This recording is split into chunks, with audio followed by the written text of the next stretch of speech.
तो चलिए स्टार्ट करते हैं इस क्वेश्चन पेपर के सॉल्यूशन को। ये नंबर ध्यान रखना है आपको। चलिए, पहला जो क्वेश्चन है इसमें पूछा गया है, नीचे दिए गए गद्यांश को ध्यानपूर्वक पढ़ने के बाद में संक्षिप्त में प्रश्नों के उत्तर देने हैं। तो एक आदमी को वह व्यर्थ बकबक करने की आदत है। यहाँ पे एक पैसेज दिया गया है, ये एक आदमी को व्यर्थ बकबक करने की आदत है। यदि वो अपनी आदत को छोड़ता है तो वह अपने व्यर्थ बोलने के आवरण को छोड़ता है, ठीक है। किंतु साथ ही ये पेपर जिसने भेजा है उसने थोड़ा सा पेपर ब्लर भेजा है, यानी कि साफ पेज नहीं था, तो उसका शायद कैमरा सही नहीं होगा। तो जब भी आप पेपर भेजें तो बिल्कुल साफ भेजें, ताकि आप जब पेपर को देखें, उसके सोल्यूशन को देखें तो आपको समझ में आ पाए। अगर पेपर साफ नहीं होगा तो सोल्यूशन बनाने में हमें भी दिक्कत आती है, परंतु इसके पेपर के सोल्यूशन बनाने में ज़्यादा दिक्कत तो नहीं आई, लेकिन हाँ दिक्कत आई है, इसलिए इसमें टाइम लगा, नहीं तो इसको बहुत पहले डाल दिया गया होता। तो इसको थोड़ा सा ध्यान रखना आपको, जब भी पेपर भेजें तो साफ भेजें।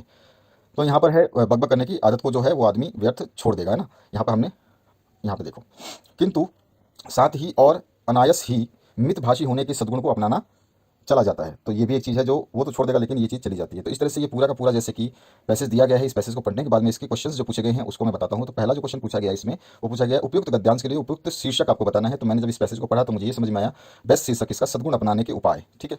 सद्गुण अपनाने के उपाय इसका राइट आंसर हो जाएगा। ख पार्ट की बात करते हैं, गंदी हवा को दूर करने का सर्वोत्तम उपाय क्या है। पैसेज में ये लिखा हुआ है कि गंदी हवा को दूर करने का सर्वोत्तम उपाय एक ही है, सभी दरवाजे खिड़कियां खोल करके स्वच्छ वायु को अंदर आने देना। या सीधा आप लिख सकते हैं, गंदी हवा को दूर करने का सर्वोत्तम उपाय एक ही है, स्वच्छ वायु को अंदर आने देना। इतना भी लिख दोगे तो भी आपका सही हो जाएगा। उसके बाद में ग पाठ है, अवगुण को दूर करने का सर्वोत्तम उपाय बताएं। तो अवगुण को दूर करने का सर्वोत्तम उपाय है सद्गुणों को अपनाना। उसके बाद में घ पाठ पूछा गया, इसमें अनायस का संधि विच्छेद करना है आपको। तो अनायस का हो जाएगा अन प्लस आयस, ठीक है, ये इसका संधि विच्छेद होगा। इसके बाद आते हैं नेक्स्ट क्वेश्चन पे, सद्गुण और मितभाषी के विलोम आपको बताने हैं। तो सद्गुण का हो जाएगा दुर्गुण और मितभाषी का हो जाएगा वाचाल, ठीक है। ये दोनों ही पैसेज में आपको मिल जाएंगे। इसके बाद आते हैं नेक्स्ट क्वेश्चन की तरफ।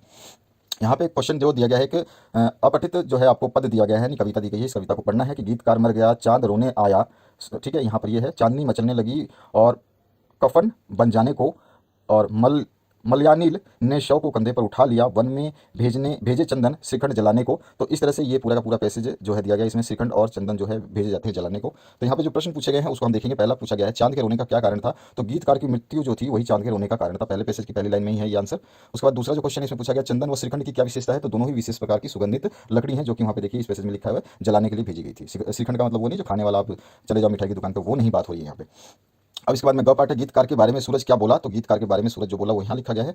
तो गीतकार के बारे में सूरज बोला कि वो बड़ी रोशनी वाला था, ठीक है। और ख के बाद में घ पाठ है, गीतकार की मृत्यु पर मर्दों की क्या प्रतिक्रिया थी। तो गीतकार की उन्होंने प्रशंसा की, गीतकार को अलबेला कहा, गीतकार को दबंग और स्वाभिमानी बताया। उसके बाद में ड पाठ है, जिसके आगे तूफान जिसके आगे तूफान अदब से झुकते हैं का क्या अर्थ है। यहाँ पर देखिए थोड़ा सा ना, जैसे कि ब्लर है तो थोड़ा सा पढ़ने में दिक्कत आती है। अदब लिखा है, अबब लिखा है, तो इस तरह से दिक्कत आती है जब आप पेपर को साफ नहीं भेजते हैं। तो इसके आगे तूफान, जिसके आगे तूफान अदब से झुकते हैं का क्या अर्थ है। तो इसका यहाँ पे अर्थ दिया गया है, जिसके आगे तूफान अदब से झुकते हैं का अर्थ है गीतकार के अहंकार से है, ठीक है।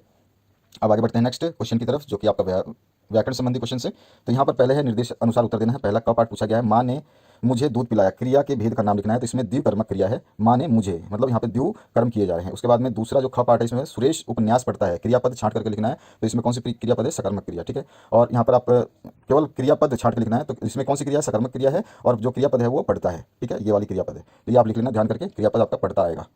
तो यहाँ पर एक क्रियापद ये ले लेना, तो यहाँ पर आ जाएगा सकर्मक क्रिया, और जो क्रियापद है वो पढ़ता है, पढ़ता है, ये आप यहाँ पे लिख लोगे, ठीक है।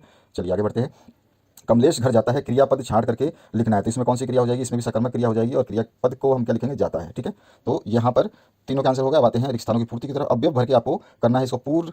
तो पहला जो है आपका, मैं खालिस्तान पढ़ना जाऊंगा, तो मैं कल पढ़ना जाऊंगा, अवयव कल आ जाएगा। अध्ययन के खालिस्तान सफल नहीं हो सकते, तो अध्ययन के बिना सफल नहीं हो सकते। उसके बाद में ग पाठ है, राम गया खालिस्तान श्याम आया, तो राम गया और श्याम आया। उसके बाद में घ पार्ट में है, वह डैश खा रहा है, तो वह अभी खा रहा है, ठीक है। खाना वाना नहीं लिखना, इसमें अवयव की बात की गई है। अब इसके बाद में इसका आंसर आपको यहाँ लिखने थे, जो खाली जगह छोड़ी गई है यहाँ पे लिखने थे।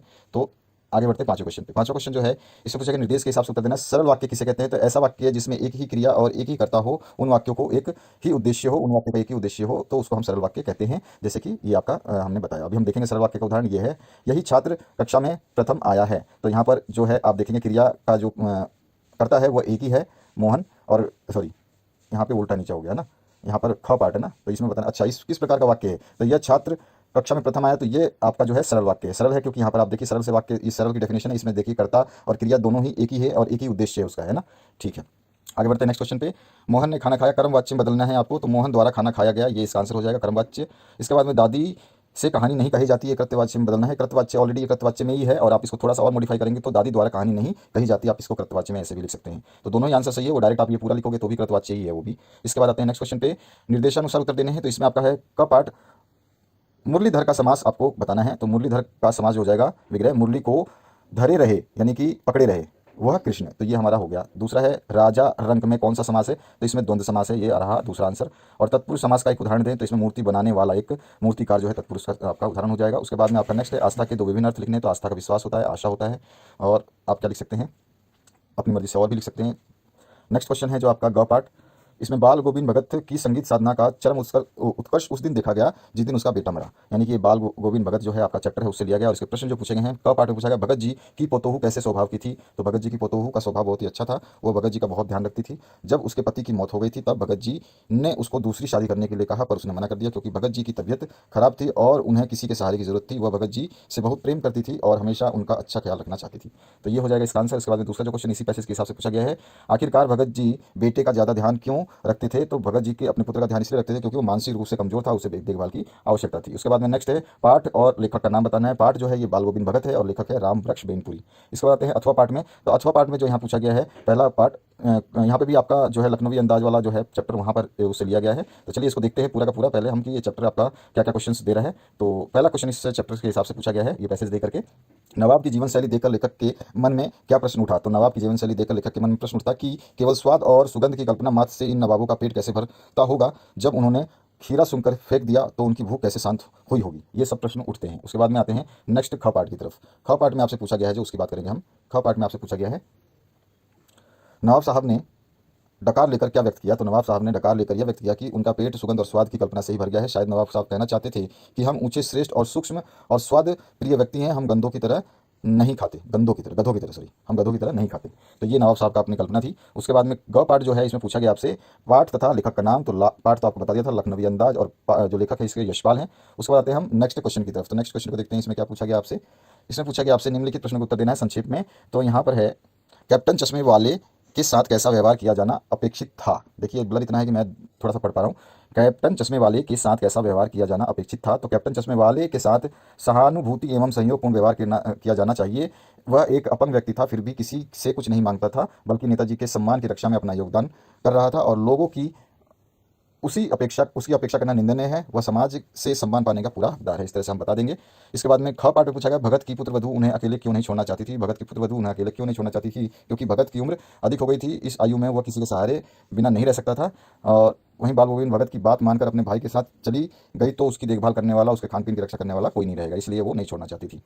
उसके बाद है नेक्स्ट आपका खीरे के संबंध में नवाब साहब के व्यवहार को क्या उनकी सनक कहा जा सकता है, तो खीरे के संबंध में नवाब साहब के व्यवहार को उनकी सनक माना जा सकता है, क्योंकि नवाब साहब अपने अभिजात्य वर्ग होने का अभिमान जो है दिखाते हैं, उसमें अक्सर झूठी शान दिखाने की भी आदत होती है, चाहे कुछ भी हो जाए पर उसमें नवाबी वाला पाखंड नहीं जाता। तो ये आपका इसका आंसर हो गया। घ पाठ की बात करें तो घ पाठ में आपसे पूछा गया लेखक ने फादर फुल्के को मानवीय करुणा की दिव्य चमक जो है क्यों कहा है, तो लेखक ने फादर फुल्के को मानवीय करुणा की दिव्य चमक इसलिए कहा है क्योंकि फादर फुल्के के हृदय में मानव मात्र के प्रति करुणा की असीम भावना विद्यमान थी। उनके मन में अपने हर एक प्रयोजन के लिए ममता और अपनत्व का भाव उमड़ता रहता था। वे अपने लोगों को अपने आशीषों से भर देते थे। उनकी आंखों में असीमित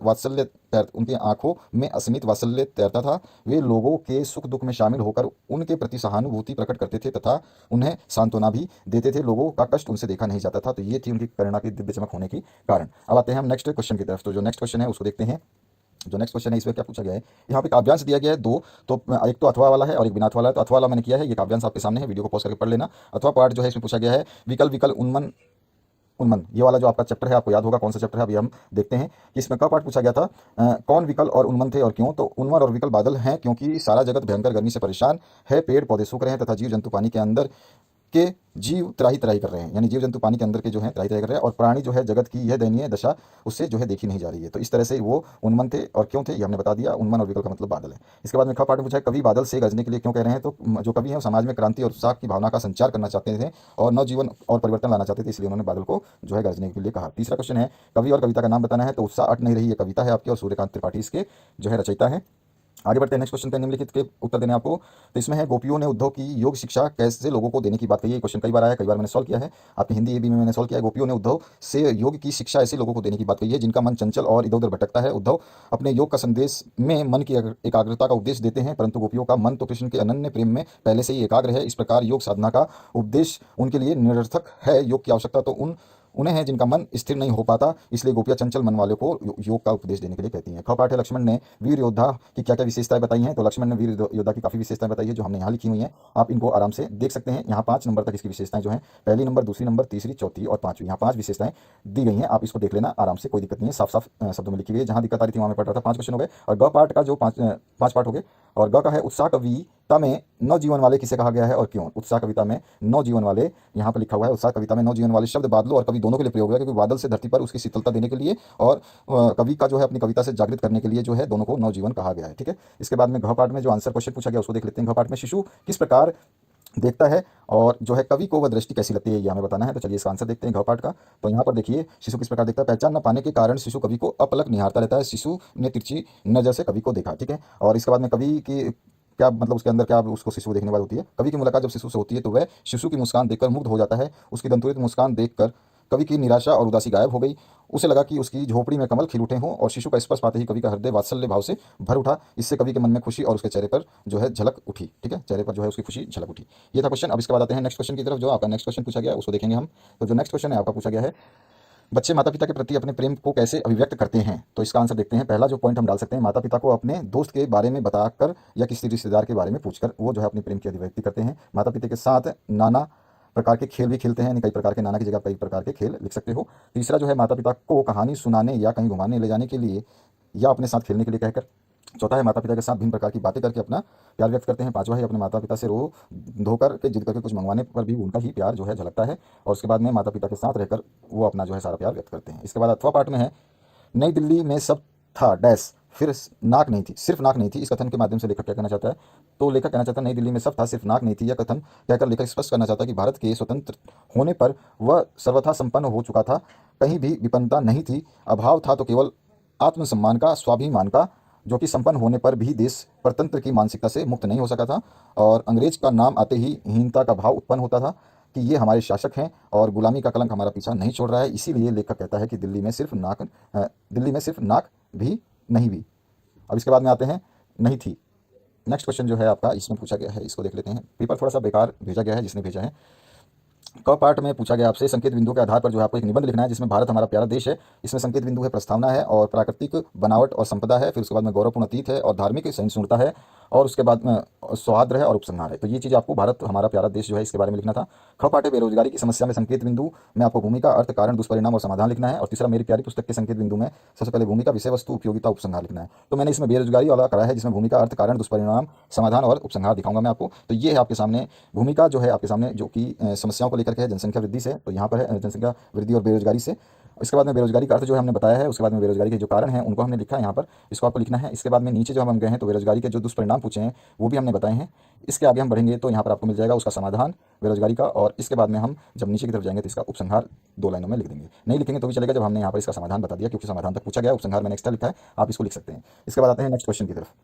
नेक्स्ट क्वेश्चन जो है इसमें आपका लेटर है, अपने बड़े भाई के विवाह में सम्मिलित होने के लिए मित्र को पत्र लिखना है आपको। तो यहाँ पर परीक्षा भवन, नई दिल्ली, दिनांक, जो भी आप एड्रेस डालना चाहो, एड्रेस कुछ भी डाल सकते हो। उसके बाद में मित्र राहुल और जो भी आप नाम डालना चाहो, क्योंकि इसमें कुछ भी नाम और एड्रेस नहीं दिया है तो आपको दिक्कत नहीं है। सप्रेम नमस्कार। उसके बाद में यहाँ पर आप पूरा का पूरा जो है लेटर कंप्लीट करोगे। तुम्हें यह जानकर हार्दिक प्रसन्नता होगी कि ईश्वर की असीम कृपा से मेरे अंग्रेज मैं बोल रहा हूँ, अग्रज यानी कि बड़े श्री सुरेंद्र कुमार का शुभ विवाह देहरादून निवासी श्री सुनीत कुमार की पुत्री से दिनांक 25 मार्च, अब खालिस्तान जो भी आपका दिनांक का ईयर है वो डालना चाहोगे तो यहाँ पे डालोगे, को निश्चित हुआ है। 25 मार्च को प्रातः 10 बजे देहरादून के लिए प्रस्थान करेगी। इस शुभ अवसर पर मैं तुम्हें सप्रेम आमंत्रित करते हुए आशा करता हूं कि तुम अपनी उपस्थिति से समारोह की शोभा बढ़ाओगे। विश्वास है कि तुम निराश नहीं करोगे। शेष मिलन पर तुम्हारा मित्र, आपका नाम वाम जो भी आप लिख सकते हैं। ठीक है, तो इस तरह से रहेगा आंसर इसका। इसके बाद आपका जो अथवा पार्ट में है यहाँ पर आपको अपने मोहल्ले में नियमित विद्युत आपूर्ति हेतु संबंधित अधिकारी को पत्र लिखना है। तो ये भी मैंने आपका जो अभी मासिक जांच परीक्षा हुई है उसमें इस क्वेश्चन पेपर को सॉल्व किया है, हिंदी का देख लेना अपनी क्लास का, तो उसमें मिल जाएगा इसका आंसर। 14वां नंबर जो क्वेश्चन है, एक नया साबुन सौंदर्य बाजार में आया है और उसकी एक जो है महक, ताजगी और ठंडक का उल्लेख करते हुए 50 शब्दों में विज्ञापन आपको बनाना है। अथवा में है 50 शब्दों में किसी केशवर्धक सुगंधित तेल का आपको विज्ञापन बनाना है। तो किसी भी विज्ञापन को हमें बनाना है तो यहाँ पर जो है इस तरह से हम विज्ञापन बना देंगे।